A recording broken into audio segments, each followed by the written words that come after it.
evening, Tottenham fans. Tottenham have a massive week ahead, a big 7 days, really important to really get us back on track this week. Starting tomorrow against Monaco in the Champions League. Then a few days later, we're away to Everton, and a few days after that, we have Newcastle away in the League Cup. So we have a Champions League, Premier League, and League Cup game, all three within the space of 7 days. Spurs need to get the rotation right. Frank needs to get the rotation right. Spurs need to get points on the board in the Premier League. Spurs need to get a win in the Champions League to try and get into that top 8. And also need to win in the League Cup because we need to win a trophy this year. So every game is important. So it's going to be very hard to rotate the players. It's going to be very hard to decide who plays and when. The injuries are massively mounting up now. So I think we've got up to eight or nine players out now, and which is absolutely ridiculous in itself. But needs must, and we have to crack on and we have to get it done. So let's start with Monaco, the players that we need to watch out for, their current form I'm going to talk about, and I'm going to talk about our players that we have available who wasn't in training today. I'm going to talk about the games coming up as well. If you're new here, please hit that subscribe button. On the road to 4,000 subscribers. Thank you to everyone that's contributed to the channel. Now, Monaco are 7th in the French League One. They have 14 points from 8 games, basically identical to us. Their form has massively dropped off lately. The players we need to watch out for is Akli Ush. We were linked with him in the summer. And they've also got Ansu Fati. You may remember him from Barcelona and Brighton. A very good player. And so they're going to be very quick up front, very quick in the counter-attacks. So we need to be very on top of it. Not having Romero is going to be an issue, I think, because he wasn't in training. But let's look at their last 5 games. No, last 6 games. They lost to Club Brugge in the Champions League 4-1. Then they beat Metz 5-2 at home. They was away to Lorient and lost 3-1. They played Manchester City in the Champions League, by the way, and drew 2-2.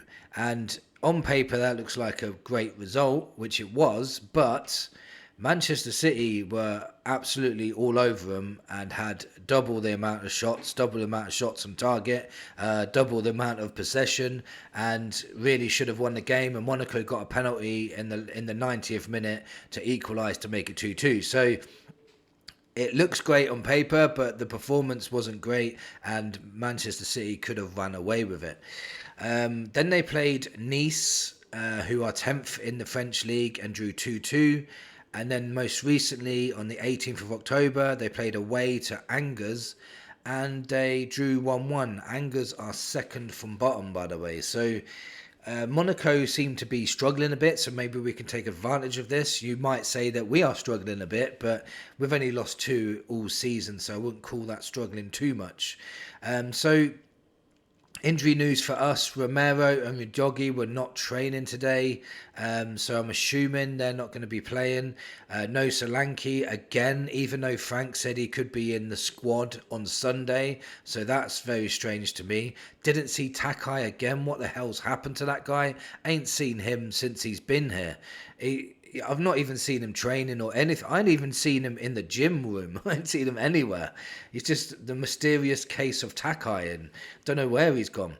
Obviously, Tell was not going to be playing because he's not registered for the Champions League squad. Obviously, no Maddison or Kulu either. No Ben Davis either. I didn't see him training either. So that's 8 not available already for the Champions League game. So what lineup should we go with? In my opinion, I'd give Kingsley a go in goal. I really would. We've got big games coming up. Vicario can't play every single game. Well, he can, but I'd like to play Kingsley at some point.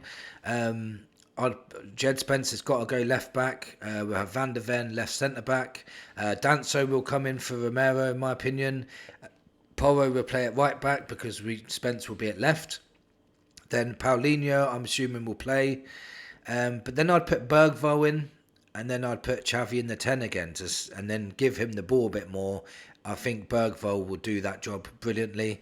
I'd keep Odegaard on the left. Odegaard is getting a lot of stick on Twitter, but I thought he actually played pretty well against Villa. I thought he was pretty decent. I thought he was decent against Leeds as well, causing problems. Then I'd put on the right Kudos again, and then up front, oh, that's going to be a tough one. Mawani, I'd give Mawani a start.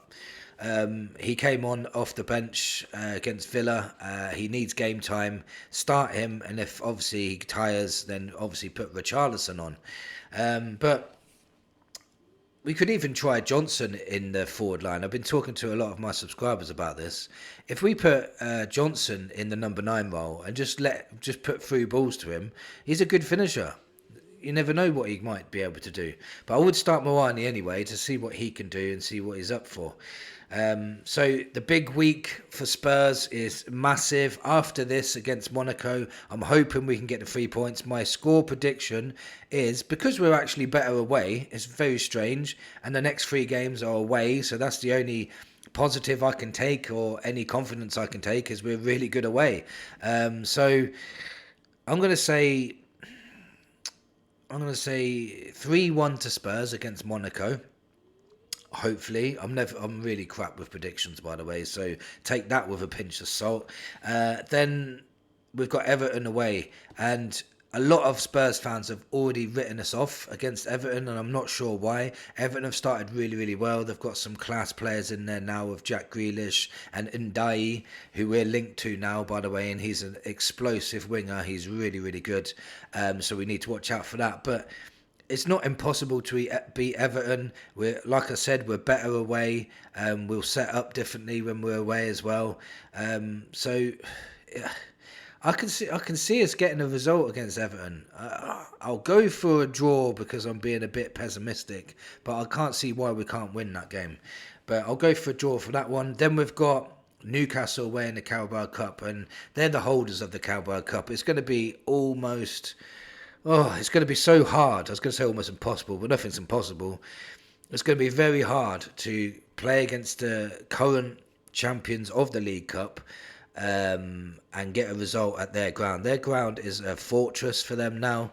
It's very hard for teams to get results there. I know Arsenal and Liverpool did, but Newcastle had to go down to 10 men for a long time before Liverpool got that winner. And Newcastle went down to 10 men and actually got back into the game. They were playing so well. In that game, I remember thinking, bloody hell, Newcastle are good. And when they played against... Who did they play after that? Oh, Arsenal. Arsenal weren't brilliant, but I'd say Arsenal were the better side in that game, but Newcastle took them all the way to the end as well.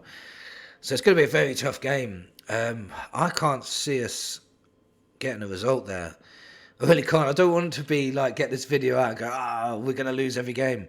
But I just don't think we're going to beat Newcastle. I think we can get a result at Everton, and I think we can get a result at Monaco, and probably go out of the League Cup at Newcastle. If we went through, I'll be very surprised and I'll be very happy, because we'd be so close to another quarter-final again in the League Cup. It's going to be very, very difficult. We'd have to be on top of our game. And the fact that we're playing like every 3 days as well, by the time we get to Newcastle, I'm hoping we haven't got more and more injuries. I'm hoping some players can come back by then, like Romero and Udogie, because they're vital for our defensive lineup and vital, like even playing the ball forward. So it's going to be a very, very difficult week. It's a massive week for Spurs. They need to get a win against Monaco to start getting the confidence back. I know we've only lost 1 in 8, so it sounds like we've had a really terrible time of it, but we haven't. We've been okay. We need to be more progressive going forward. I know a lot of people are dissing Frank, but honestly, Frank knows better than all of us. There's no point us going on here saying he should do this, he should do that. I think he knows better than we do. I think he's playing a certain style because we've got so many injuries at the moment. And remember last season when Ange Postecoglou was losing nearly every single game because he was resting players for the Europa League, and he had like 10, 11 players missing. A lot of fans were saying to me, well, injuries are not an excuse. He should be able to deal with it and play more. If he played more pragmatic, we'd get more points on the board. Well, Frank's got lots of injuries. He's playing pragmatic. He's getting points on the board. I know he didn't against Villa, but he has done. We're 6th in the league. We're 5 points from top of the league. And we've had a massive amount of injuries. So he is doing exactly what everybody asked for last season. So we need to get off his back a little bit. Wait till our decent forward players come back, and after he's had 2 more transfer windows, especially one in January and the summer, gets the players in he wants, especially forward players, then all of a sudden Frank will start cooking. Honestly, he will. I'm willing to give him at least 2 seasons. You can't keep sacking managers and expecting somebody else to come in and perform miracles. It's not the way it works. Frank is an astute tactical master. He is. He knows what he's doing. And we just have to let this play out. Let this play out. He can show us what he can do. We've got to give him time. The more we turn on him and turn on our own players, it's not going to help. It really isn't. So, but anyway, let me know in the comments what you think of today's video and all the subjects we've spoken about. Let me know what lineup you would go with. Give me your score predictions. Thank you for watching, and come on, you Spurs.